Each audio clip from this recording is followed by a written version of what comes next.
በስመ አብ ወወልድ ወመንፈስ ቅዱስ አሐዱ አምላክ አሜን። ጉዳዩ ከስራ መልቀቅን ይመለከታል። በኃይለ ሚካኤል ታደሰ ከፈኒ ለስራ መልቀቂያ የተጻፈ ደብዳቤ ለብፁዕ አቡነ ሳዊሮስ የሸገርና የደቡብ ምዕራብ ሸዋ ሀገረ ስብከት ሊቀ ጳጳስ የቅዱስ ሲኖዶስ አባል የኦሮሚያ ክልል የሃይማኖት ተቋማት ጉባኤ ኃላፊና ምስካየ ኅዙናን ገዳም የበላይ ኃላፊ ሊቀ ጳጳስ። ጉዳዩ ከስራ መልቀቅን ይመለከታል። ከቀን 20/03/2016 ዓ.ም ጀምሮ በሸገር ሀገረ ስብከት የሕግ ክፍል ኃላፊ ሆኜ ስራ እንደነበረ ይታወቃል። ወደ ሕግ ክፍል ኃላፊነት ስመጣም በሚከተሉት ጉዳዮች ላይ ለመስራት ውይይት አድርገን ተግባብተን ነበር። አንድ ከስብከት ወንጌል በተለይም በሁሉም ልሳን ወንጌልን ከመስበክና ከመልካም አስተዳደር አንጻር በርካታ ስራዎችን እንደምንሰራ ተነጋግረን ተግባብተናል። 2 በቤተ ክህነት አገልጋዮችና በምዕመናን እየደረሱ ካሉና ከሚደርሱ የመብት ጥሰቶች አንጻርና የቤተ ክርስቲያን ሕግጋት ተግባራዊ ከማድረግ አንጻር በሰፊው እንደምንሰራም ተስማምተናል። 3 በተለይም በኦሮሚያ ቤተ ክህነትና በኦሮሚያ ሲኖዶስ ምክንያት የተገፉትን አገልጋዮችና ምዕመናን ወደ ቤተ ክርስቲያናቸው ለመመለስ በትጋት እንደምንሰራ ተግባብተናል። ሹመትም ሆነ ምደባ ሳያገኙ በውጭ የቀሩ አባቶችም ከሲኖዶሱ ጋር አስታርቀን በክቡር ጠቅላይ ሚኒስትሩ አሸማጋይነት የተደረገው ስምምነት የቤተ ክርስቲያን አንድነትና የሲኖዶስ ልዕልና በጠበቀ መልኩ ተግባራዊ ይሆን ዘንድ እንደምንሰራ ተግባብተናል። 5 በሸገር በሁሉም ልሳን ከማገልገል አንጻር አብነት ሊሆኑ የሚችሉ አድባራትና ገዳማትን መርጠን በትኩረት ልንሰራ እንደሚገባን ተነጋግረን ነበር። 6 በኦሮሚያ ሲኖዶስም ሆነ በኦሮሚያ ቤተ ክህነት ትግል ውስጥ ስናነሳቸው የነበሩ ህዝባዊ ጥያቄዎችን የቤተ ክርስቲያን ሕግጋት ተግባራዊ በማድረግ ምላሽ ለመስጠት እንዲሁም ሌሎችም የቤተ ክህነት አስተዳደርን አስመልክቶ ከሚነሱ ጥያቄዎች አንጻር ዘርፈ ብዙ ስራዎችን መስራት እንዳለብንና የቤተ ክርስቲያንን ሰላም በቅንነትና በታማኝነት በምንሰጠው አገልግሎት መጠበቅ እንዳለብን ተስማምተናል። ከላይ በዝርዝር በተጠቀሱ ነጥቦችና ሌሎች ተጨማሪ ሀሳቦች ላይ ተግባብተን በሸገር ሀገረ ስብከት ስራ መጀመሬ ይታወቃል። እዚህ አግባብ ሊካዱ የማይችሉ ጥቂት ስራዎች ተሰርተዋል። ይሁን እንጂ እነዚህ ስራዎች እጅግ ጥቂት ከመሆናቸው አንጻር መራራን እውነት ሊያጣፍጡ አልቻሉም። እንዲያውም ከጊዜ ወደ ጊዜ ዋጋ የሚያስከፍሉና አገልግሎቱን ወደኋላ የሚመልሱ ችግሮች የትየለሌ ናቸው። እነዚህ ችግሮች እንዲቀረፉ በተደጋጋሚ ባሳስቦት ሊታረሙ አልቻሉም። በመሆኑም እነዚህ ችግሮች ባለመታረማቸውና የቅድስናውን ስፍራ በርኩሰት እንዲሞላ ስላደረጉ በገዛ ፈቃዴ ከስራዬ ለመልቀቅ ተገድጃለሁ። እነዚህን ችግሮች ቢያውቋቸውም ለእርሶም ሆነ ለማከብራቸው የቤተክርስቲያን አገልጋዮችና ምዕመናን እንዲሁም ስለ ጉዳዩ ማወቅ ለሚፈልጉ አካላት በሙሉ በዝርዝር ይታወቁ ዘንድ ችግሮቹን በ18 ነጥቦች በዝርዝር ሀተታ አቅርቤያለሁ። እነዚህ ችግሮች ውስጥ ከላይ የጠቀስኳቸውና ያልተሰሩባቸው ጉዳዮች እንዳስፈላጊነቱ ተካተዋል። ከላይ የተጠቀሱ ስራዎችን እንዳንሰራ ሳንካ የሆኑብንና ያልተቀረፉ ችግሮችም በዝርዝር ተብራርተዋል። 2 በሸገር ሀገረ ስብከት ያሉና እኔም ምክር ለግሼም ሆነ ስልጠና ሰጥቼበት ያልታረሙ ችግሮች 1 የሰራተኛ ቅጥርን አስመልክቶ የቅጥርና ደረጃ እድገት ኮሚቴ በሰራተኞች መተዳደሪያ ደንብ አንቀጽ 7(1)(1) መሰረት ህጋዊ ስርዓትን ተከትሎ አዲስ ሰራተኛ የመቅጠርን ስራ ለማስፈጸም ይቻል ዘንድ በአስተዳደር ስር የሆነ የቅጥርና የደረጃ እድገት ኮሚቴ እንደሚኖር ተደንግጓል። ይሁን እንጂ በሀገረ ስብከቱ አንድም የቅጥር ኮሚቴ አልተቋቋመም። በዚህ ምክንያት በሀገረ ስብከቱ ደጃፍ ለሚቆሙና ለሚጉላሉ ወፈሰማይ ባለ ጉዳዮች አንዳችን መፍትሄ መስጠት አልተቻለም። ከኦሮሚያ ቤተ ክህነትም ሆነ ከኦሮሚያ ሲኖዶስ ጋር በተያያዘ ለተገፉ አገልጋዮች አንዳች አልተደረገም። በመሆኑም ይህ ችግር ባልታረመበትና እነዚያ ሁሉ ስራ ፈላጊዎች እየተጉላሉ አይቼ መፍትሄ መስጠት ሳልችል ይህን ቦታ ታቅፍ የምኖርበት አንዳች ምክንያት አይኖረኝም። ክፍት የስራ ቦታን አስመልክቶ በሀገረ ስብከቱ በግልጽ የሚሰጥ መረጃ የለም። በሰራተኞች መተዳደሪያ ደንብ አንቀጽ 7(2)(1) መሰረት ክፍት የስራ ቦታ ካለና አዲስ ሰራተኛ መቅጠር ካስፈለገ ተገቢው ስነስርዓት ከታለፈ በኋላ የቅጥር ኮሚቴው ለዋና ስራ አስኪያጁ እንደሚያቀርብ ተደንግጓል። እንዲሁም ብቃት ያላቸው ሰራተኞች ካልተገኙ ኮሚቴው ለስራ አስኪያጁ አቅርቦ መመሪያ ከተቀበለ በኋላ ሰራተኛ እንዲቀጠር አስተዳደር ከተስማማበት በደንቡ አንቀጽ 7.3 ንዑስ አንቀጽ 1 መሰረት ክፍት የስራ መደብ ማስታወቂያ ይወጣል። ይሁን እንጂ በሀገረ ስብከታችን ይህ አሰራር የለም። የቅጥር ኮሚቴውም የለም። በጉዳዩ ላይም አስተዳደር ጉባኤው ምንም ውሳኔ እንዲሰጥበት የቀረቡ የቅጥር ጉዳዮች የሉም። የአስተዳደር ጉባኤውን በየሳምንቱ እንዲሰበሰብ ቢወሰንም እርስዎ ባለመገኘቱና መመሪያ ባለመስጠቱ ምክንያት ከአስቸኳይ ስብሰባ ውጪ በዓመት ውስጥ ለ52 ጊዜያት መሰብሰብ ቢገባንም በአንድ እጅ ጣት ለሚቆጠሩ ቀናት እንኳን አልተሰበሰብም። በመሆኑም እስካሁን በተደረጉ ቅጥሮች አንዳችም የአስተዳደር ጉባኤው ይሁንታ የለም። ይህ ደግሞ በግልጽ ከሕጉ ጋር የሚቃረን ነው። ስንታገድለትም ሆነ በየክፍለ ከተማው ስናሰለጥንበት ከነበረው ከመንፈሳዊ መልካም አስተዳደር መርሆችም ሆነ የቤተ ክርስቲያን መንፈሳዊ አስተዳደር ሴት ጋር የሚቃረን ስለሆነ ይህን ኢፍትሐዊነት ተቀብሎ አብሮ መዝለቅ አይቻልም። የሰራተኛ የቅጥር ውድድር ሊኖር እንደሚገባ በሰራተኞች መተዳደሪያ ደንብ አንቀጽ 7(4) ላይ በግልጽ ተደንግጓል። ይሁን እንጂ በሀገረ ስብከታችን ይህ አይታሰብም። ማን በምን መስፈርት መቼ በወጣ ማስታወቂያ በምን ተወዳድሮ በምን አሸንፎ እንደገባ የሚታወቅ ነገር የለም። 2.2 የእድገት ምደባና የደሞዝ ጭማሪን አስመልክቶ የእድገት የምደባና የደሞዝ ጭማሪ በመተዳደሪያ ደንቡ አንቀጽ 8 ላይ በተደነገገው መሰረት እየተከናወነ አይደለም። በዚህ ድንጋጌ መሰረት የስራ መደቡ ብቃት ባለው ሰራተኛ እንዲከናወን ለማስቻል የተደረጉ የደሞዝ ጭማሪዎች የሉም። ይልቁንም በጅምላና በደቦ የተደረገ የደሞዝ ጭማሪ ይስተዋላል። እድገቱንም ቢሆን ብቃት ያለውን ሰራተኛ ለማበረታታት ሲደረግ አላየንም። ይልቁንም አሁን ባለው ተጨባጭ ሁኔታ ብቃት ያላቸው ሰራተኞች ያለአንዳች ጥፋት ከደረጃ ዝቅ ሲሉ እያስተዋልን ነው። 2.3 የሰራተኛ ዝውውርን አስመልክቶ ከሰራተኛ ዝውውር ዓላማ አንጻር በሰራተኞች መተዳደሪያ ደንብ አንቀጽ 9.1 መሰረት ዝውውር የሚፈጸምባቸው 4 ዓላማዎች ተደንግገዋል። የመጀመሪያው ዓላማ አንድን የስራ መደብ በተፈላጊው የሰው ኃይል ለማሟላት ነው። ይህ ደግሞ በዚሁ አንቀጽ ላይ በተደነገገው መሰረት በመስሪያ ቤቱ በተፈቀደ የሰው ኃይል ፕላን አግባብ ሊሆን ይገባል። ይህ ካልሆነ ለምን ስራ ምን ያክልና አይነት የሰው ኃይል ማሟላት ይቻላል ለሚለው ጥያቄ ምላሽ አይኖርም። በመሆኑም እየተደረገ ያለው የስራ ዝውውር ይህን ዓላማ ታሳቢ ያደረገ ሳይሆን አንድም ጥፋት መፈጸሙ ሳይረጋገጥ ሰራተኛን ለመቅጣትና ለማማረር የሚደረግ ዝውውር ነው። የባለሙያን እጥረት ማቃለልም ሌላው የዝውውር ዓላማ ሆኖ በደንቡ አንቀጽ 9.1 ንዑስ አንቀጽ 1 ላይ ተደንግጓል። ይሁን እንጂ የት ላለው የባለሙያ እጥረት ምን አይነት ሙያ ያለው ሰራተኛ ተዛወረ ለሚለው ጥያቄ እርስዎ የሚያደርጉት የስራ ዝውውር አንዳች ምላሽ አይሰጥም። ያለውን ትርፍ የሰው ኃይል ማሰማራት ሶስተኛው የዝውውር ዓላማ ነው። እየተደረጉ ያሉ ዝውውሮች ምንም ጥናት ላይ ያልተመሰረቱ በመሆናቸው ምክንያት የተከማቸውን ትርፍ የሰው ኃይል እያሰማሩ እንደሆነ ግልጽ አይደለም። ከዚህም አንጻር እየተደረገ ያለው ዝውውር የሕጉን መስፈርት ታሳቢ ያደረገ ስላልሆነ ዓላማ ቢስ ነው። ስራና ሰራተኛ ማገናኘት አራተኛው በደንቡ ላይ የተደነገገ የዝውውር ዓላማ ሲሆን በዚህም መሰረት የትኛውን ስራ ከየትኛው ሰራተኛ ጋር ለማገናኘት እነዚህ ሁሉ ዝውውሮች በገፍ እየተከናወኑ እንደሆነ የሚታወቅ ነገር የለም። ከሰው ኃይል ፕላን አንጻር እነዚህ አራቱ ዓላማዎች የተዘጋጀው የሰው ኃይል ፕላን ለእያንዳንዱ ዝውውር እንደ መመሪያ ሊያገለግል የሚገባ ቢሆንም በሀገረ ስብከቱ አንዳችም የሰው ኃይል ፕላን የለም፣ እየተዘጋጀም አይደለም፣ የማዘጋጀት እቅድም የለም። በመሆኑም ከዚህ አንጻር የሚደረጉ ዝውውሮች በሙሉ ያለምንም ጥናትና የሰው ኃይል ፕላን ስለሆነ በደንቡ አንቀጽ 9.1 ንዑስ አንቀጽ 1 መሰረት ተቀባይነት የለውም።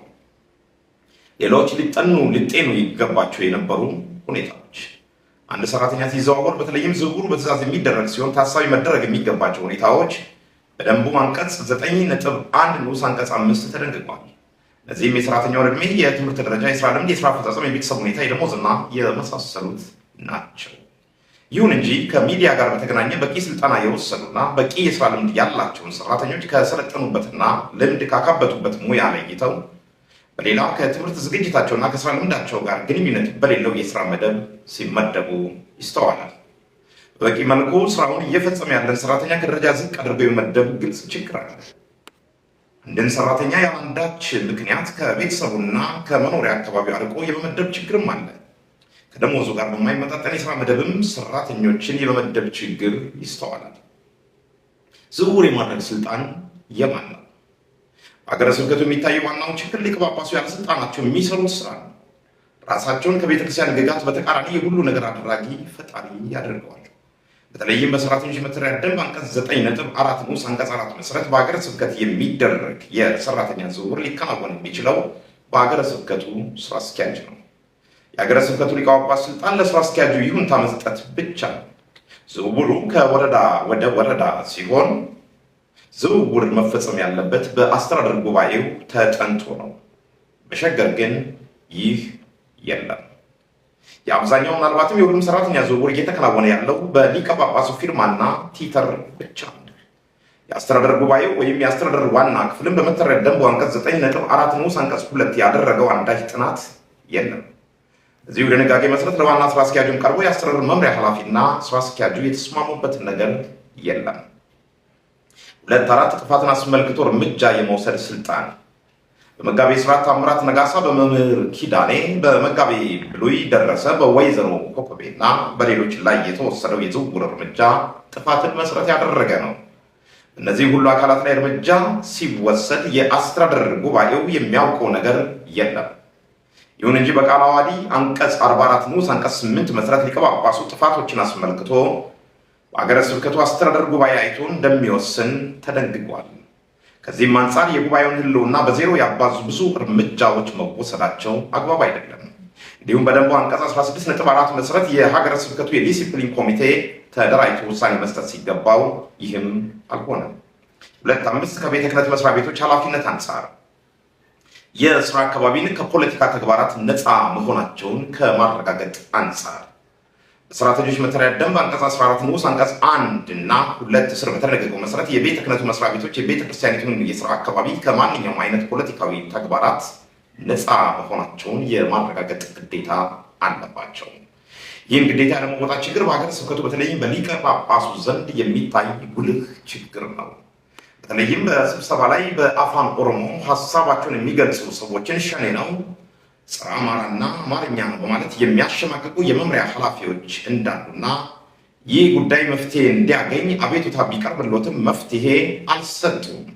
ይልቁንም ይህ የማሸማቀቅ ድርጊት የተፈጸመባቸውን ሰራተኛ ከስራ ገበታቸው ላይ አንስተው ከደረጃቸው ዝቅ አድርገው መድበዋቸዋል። ይህ ደግሞ በግልጽ የቤተ ክህነቱ መስሪያ ቤቶች ከፖለቲካ ተግባራት ነፃ እንዳይሆኑ እየሰሩ ያሉ መሆኑን ያሳያል። በዚህ ምክንያት በሰራተኞች መካከል ቡድንተኝነት ሲፈጠር ደግሞ ይህን ችግር በማረም ፈንታ የኦሮምኛ ቋንቋ ተናጋሪን ብቻ ለይቶ በማጥቃት ሰለባ ማድረገው ተገቢነት የለውም። የስራ አፈጻጸም ውጤትን ከመለካት አንጻር በሰራተኞች መተዳደሪያ ደንብ አንቀጽ 14(3) መሰረት የቤተ ክህነት መስሪያ ቤቶች በስራ ዕቅድ ላይ ተመስርተው የሰራተኛውን የስራ አፈጻጸም ውጤት የመለካት ግዴታ አለባቸው። በሀገረ ስብከቱ ጽሕፈት ቤት ግን የዚህ አይነት አሰራር የለም። ጥሩ ሰራተኛ የተባለው በምን መስፈርት ጥሩ እንደተባለ አይታወቅም። የሚነቀፈውና ከደረጃው ዝቅ ብሎ የሚዘዋወርም ሰራተኛ ያለምንም የአፈጻጸም ውጤት መለኪያ ነው። የስራ ዝርዝር ከመስጠት አንጻር በጠቅላላው ሊሰሩ ከሚገባቸው ስራዎች አንጻር ካልሆነ በስተቀር ሰራተኛው ከተመደበበት የስራ መደብ አንጻር በደንቡ አንቀጽ 14 ንዑስ አንቀጽ 3 መሰረት በዝርዝርና በግልጽ የስራ ዝርዝር እየተሰጠ አይደለም። የስራ ዝርዝሩ ግልጽ ባለመደረጉ ምክንያት ሰራተኞች ህገወጥና ከዶግማና ቀኖና ጋር የተጣረሰም ቢሆን ይህን መጣረስ ወደ ጎን በመተው የጳጳሱን ቃል ማክበርን ብቻ እንደ ስራ መዘርዝር ወደ መመልከት ዝንባሌ እንዲመጡ አድርጓቸዋል። ሌላ አባባል የህግ የበላይነት ሳይሆን የሰው የበላይነት እንዲነግስ አድርጓል። እኩል ሆኖ የመታየት መብትን አስመልክቶ በህገ ቤተክርስቲያን አንቀጽ 12(1) መሰረት ማንኛውም ሰራተኛ በቤተ ክርስቲያኒቱ ህግ ፊት እኩል ሆኖ የመታየት መብት ቢኖረውም ይህ በሀገረ ስብከቱ አይታወቅም። ምክንያቱም ይህ ህጋዊ አሰራሮች ተበራክቷል። ስራዎች በእቅድ አይመሩም። ሪፖርት የማቅረብ ባህል በተለይ በሀገረ ስብከቱ መምሪያዎች ዘንድ የለም። የአስተዳደር ጉባኤው ስብሰባ በቋሚነት ስብሰባ አይቀመጥም። አንዱ ግልጽ ባልሆነ ምክንያት ይሾማል፣ ይሸለማል። ሌላው ደግሞ ግልጽ ባልሆነ ምክንያት ይሻራል። አንዱ ግልጽ ባልሆነ ምክንያት ከደረጃው ዝቅ ብሎ ይዘዋወራል። ሌላው ደግሞ ግልጽ ባልሆነ ምክንያት እድገት ይሰጠዋል። የሚታየው በህግ ፊት እኩል ሆኖ መታየት አይደለም። ይልቁንም የሚታየው የሊቀ ጳጳሱ ህቡዕ የሆነ መስፈርት ነው። እንደዚህ አይነት ኢፍትሐዊ አሰራር ውስጥ ለዚያውም የህግ ክፍል ኃላፊ ሆኜ ለመስራት ሙያዬም ሆነ ያደግኩበት የኦሮሞ ሰፉና ክርስቲያናዊ ስነ ምግባር አይፈቅድልኝም።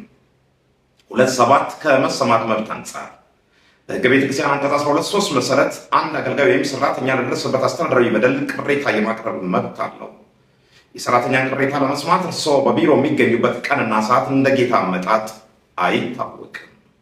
ቀኒቱንና ሰዓቲቱን አታውቁምና ንቁ የሚለውን መመሪያ ከእርስዎ መውጫ አንጻር የተቀበሉና እርስዎ በመጡበት ቀንና ሰዓት በቢሮ የተገኙ ሰራተኞችም ሆኑ ሌሎች ባለጉዳዮች ቅሬታቸውን ማሰማት አይችሉም። ቢሮም ከገቡ በተለየ መልኩ ቀጠሮ ለተሰጣቸው ባለጉዳዮች እንጂ ለምስኪኖች ጊዜ የለዎትም። እድል አግኝቶ በእርስዎ ዘንድ ቅሬታ የሚያቀርቡ ሰራተኞችን በሕገ ቤተክርስቲያን አንቀጽ 12(3) መሰረት በአግባቡ ተሰምተው ዳኝነት አያገኙም። ማለትም ጥያቄያቸውን በመቀበል ወይም ባለመቀበል ምክንያት ተገልጾ የሚሰጥ ዳኝነት የለም። እርስዎ የሚሰጡት ዳኝነት እና ያለን የሚል ብቻ ነው። እና ያለን ብለው ቁርጥ ያለ ነገር በሕግ በርትዕ በመንፈሳዊነት እና በምክንያት ተደግፎ የሚሰጡት ዳኝነት የለም። ከላይ የተጠቀሰው የመስተንግዶ መንገድ ካልተቻለ ደግሞ ሰራተኞች የሚሰሙበትን አደረጃጀት ፈጥረው እርስዎ በሌሉበት ጊዜ ስራ አስኪያጁና ሌሎች የመምሪያ ኃላፊዎች ሰራተኛን የሚሰሙበትና ተገቢውን ዳኝነት የሚሰጡበት መመሪያ አላስተላለፉም። ከሕግ መምሪያ ጋር እንኳን የተገናኘን ደብዳቤና ጥያቄ በራሳችሁ ሂዱበት በማለት መምሪያው ምንም አይነት የሕግ ስራ ላይ እንዳይሰራ ከማድረጉ ባሻገር የቤተ ክርስቲያን ችግር በእንቅርት ላይ ጆሮ ደግፍ ሆኖ እንዲቀጥል አድርገዋል።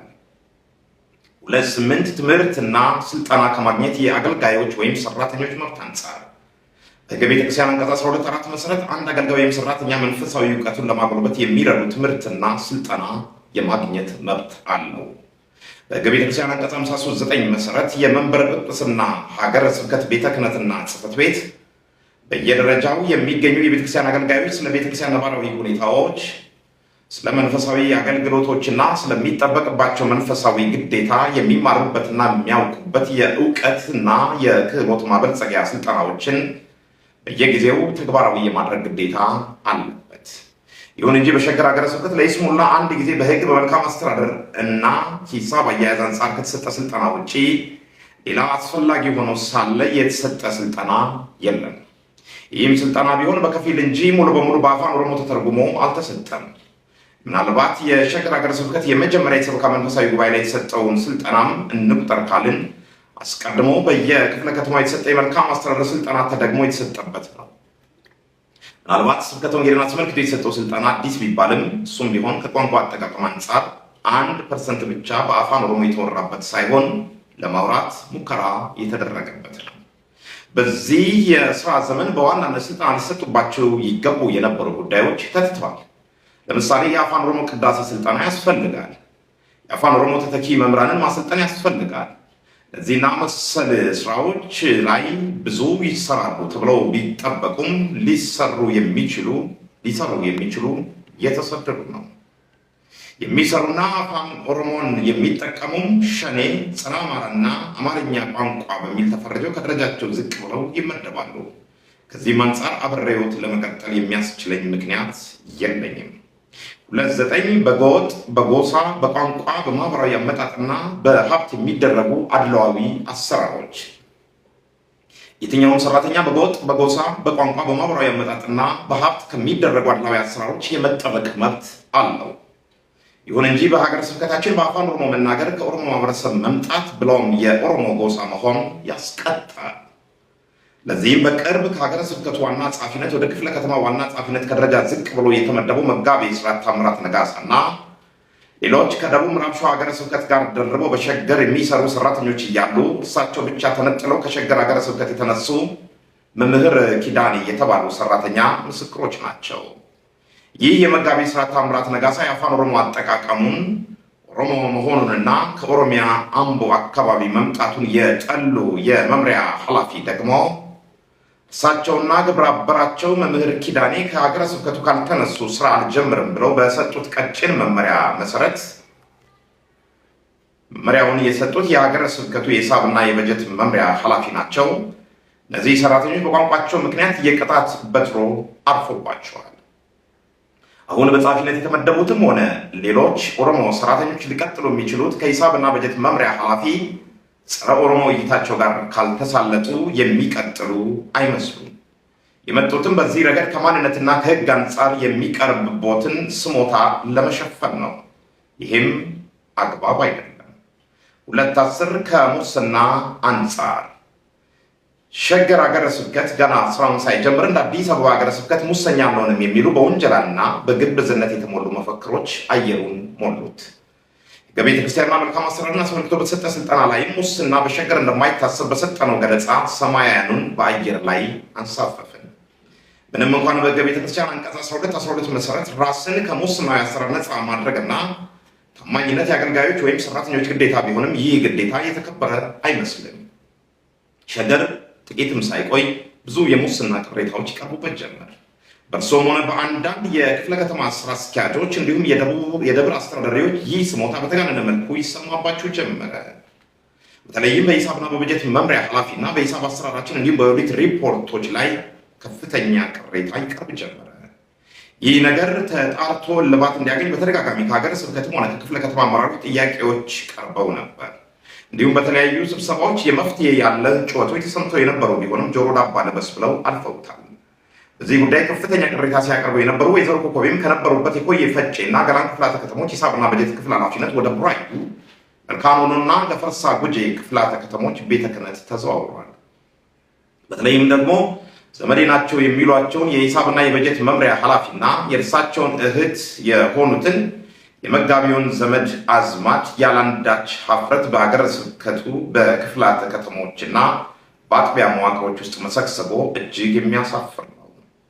የመልአከ ሰላም አለማየሁ ተፈራ ዘመድ አዝማዶችም ሌሎች ማሳያዎች ናቸው።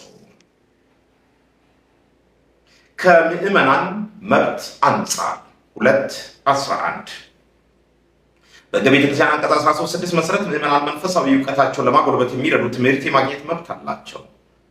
ይሁን እንጂ በሸገር ሀገረ ስብከት ከይዘትም ሆነ ከቋንቋ አጠቃቀም አንጻር መንፈሳዊ እውቀታቸውን ለማጎልበት የሚረዳ ትምህርት እያገኙ አይደለም። በተለይ አፋን ኦሮሞን ከመጠቀምም ሆነ በአማርኛም በአግባቡ ከማስተማር አንጻር ከእርሶ ጀምሮም ብዛም የጎላ ተግባር በሸገር አልታየም። ከይዘትም አንጻር በተለይ እርሶ ባሉበት መድረክ ከሆነ የእርሶን ውዳሴ አብዛኛው ሰዓት ይወሰድበታል። በተለይም በሕገ ቤተክርስቲያን አንቀጽ 39 ላይ በተደነገገው መሰረት አንድ ጳጳስ ወይም ሊቀ ጳጳስ ካለበት የማስተማር ግዴታ አንጻር በአግባቡ የተወጡት ግዴታ የለም። ይህም ለምዕመናን ደንታ ቢስ መሆኑን ያሳብቅቦታል። ኦሮሚያ ሲኖዶስም ሆነ ኦሮሚያ ቤተ ክህነት የትግል ምዕራፎች ያንን ሁሉ ዋጋ ከፍለን የታገለው ተምሮ ለውዳሴ አምላክ የሚተጋ ሕዝብ ለማፍራት እንጂ ለውዳሴ ከንቱ ወይም ውዳሴ ሳዊሮት ስላልሆነ ይህም ከኃላፊነት እንድለቅ የሚያስገድደኝ ምክንያት ነው። በተጨማሪም በቃለ ዓዋዲው አንቀጽ 54(2) መሰረት የሀገረ ስብከቱ ሊቀ ጳጳስ ለካህናት፣ ለምዕመናን፣ ለሰንበት ትምህርት ቤት ህፃናትና ወጣቶች ትምህርት የመስጠት የማጽናናት ግዴታ አለባቸው። ይህም አልተፈጸመም። 212 በሀገረ ስብከቱ ከመገኘት ግዴታ አንጻር በሸገር ሀገረ ስብከት ከተሾሙበት ጊዜ ጀምሮ የደቡብ ምዕራብ ሸዋ ሀገረ ስብከት ምዕመናንና ካህናት ወላጅ እንደሌላቸው ልጆች ተትተዋል። በሕገ ቤተክርስቲያን አንቀጽ 40 ንዑስ አንቀጽ 2 መሰረት ከ15 ቀናት ባነሱ ጊዜያት እንኳን እየጎበኟቸው አይደለም። የደቡብ ምዕራብ ሸዋ ሀገረ ስብከት ወላጅ አልባ አድርገውም ሸገርን በአግባቡ መምራት አልቻሉም። ሸገር ሀገረ ስብከትን ለመምራት የደቡብ ምዕራብ ሸዋን ሀገረ ስብከት መጉዳት አያስፈልግምና ይህን የህግ ጥሰት በመቃወም ከኃላፊነቴ እለቃለሁ። 213 የስራ ክፍሎች አልተቋቋሙም።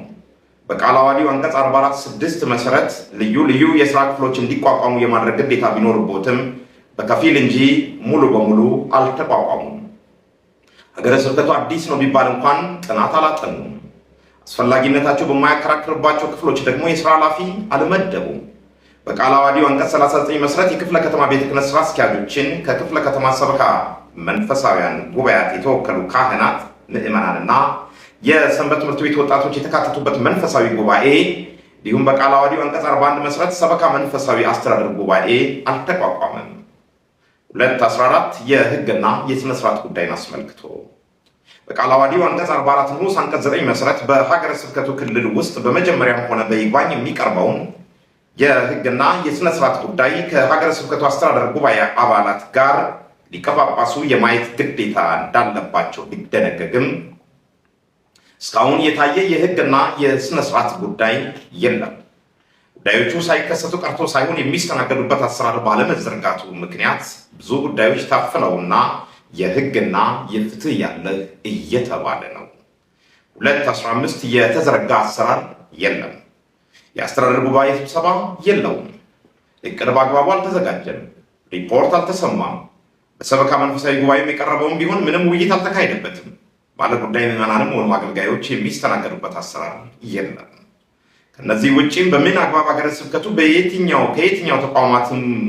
ከየትኛውም ተቋማት ጋር ግንኙነት ማድረግና መስራት እንዳለበት የሚጠቁም አሰራር የለም።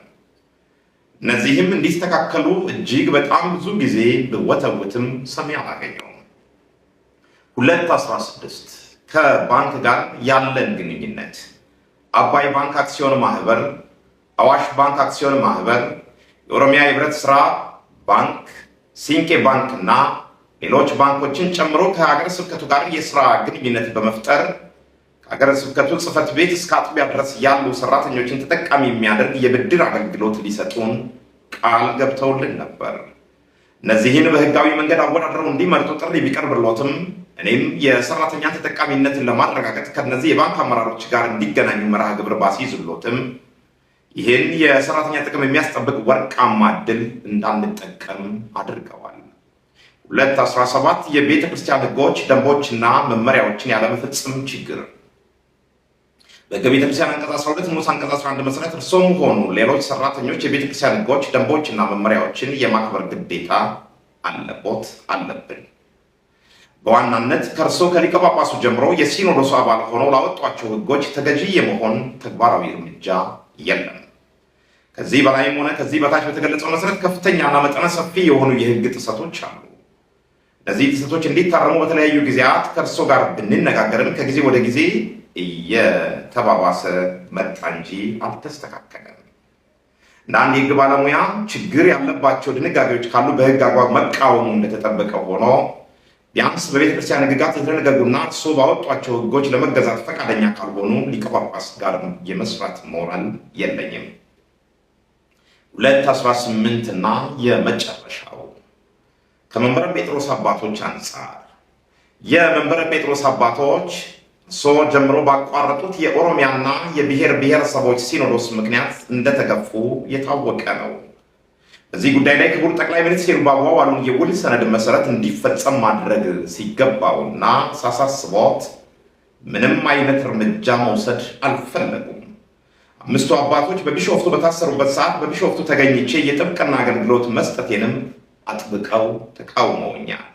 ይልቁንም መንበረ ጴጥሮስ በእነዚህ 5ቱ አባቶች ሲቋቋም ደግፌያቸው በፌስቡክ ገጼ ባሰፈርኩት ጽሑፍ ምክንያት የቃል ማስጠንቀቂያና ተግሳጽ ሰጥተውኛል። በመንግስት አካላትም እንድታሰር የተለያዩ የመንግስት አካላትን እንዳነጋገሩና እኔ መንበረ ጴጥሮስን ደግፌ የምጽፈውን ጽሑፍ ከተውክ እስሩ እንደሚቀርልኝ ነግረውኛል። የመንበረ ጴጥሮስ ደጋፊዎች ናቸው ተብሎ የሚታሰቡትን አገልጋዮችና ስራ ፈላጊዎች አሳደዋል። በእነርሱ ፈንታ በሁሉ ልሳን የማገልገል ጥያቄን በመቃወም ጥቁር የለበሱትንና አሁንም በዘረኝነት የሚፈርጁንን አካላት በቤተ ክርስቲያን አጉረዋል። ይህም ችግር ቅጥሩ ሁሉን ያማከለ ሆኖ እንዲስተካከል በጠይቆትም ምላሽ አልሰጡኝም። ከዚህ በላይ አብሬዎት ልቀጥል ስላልቻል በገዛ ፈቃዴ ስራዬን እንድለቅ ተገድጃለሁ። በመሆኑም ከዚህ በላይ በዝርዝር ባብራራኋቸውና ተዛማጅ ችግሮች ምክንያት ከታህሳስ 3 ቀን 2017 ዓ.ም ጀምሮ በገዛ ፈቃዴ ከህግ ክፍል ኃላፊነት የለቀቅኩ መሆኑን ልገልጽልዎት እወዳለሁ። እግዚአብሔር አንድ ጊዜ ብቻ ተናገረ፣ እኔም ይህን ብቻ ሰማው። ኃይል የእግዚአብሔር ነው። መዝሙር 61:11 ጀባን ዋቅ ኃይለ ሚካኤል ታደሰ ከፈኔ። ወስብሐት ለእግዚአብሔር። Idi ada galani Kenya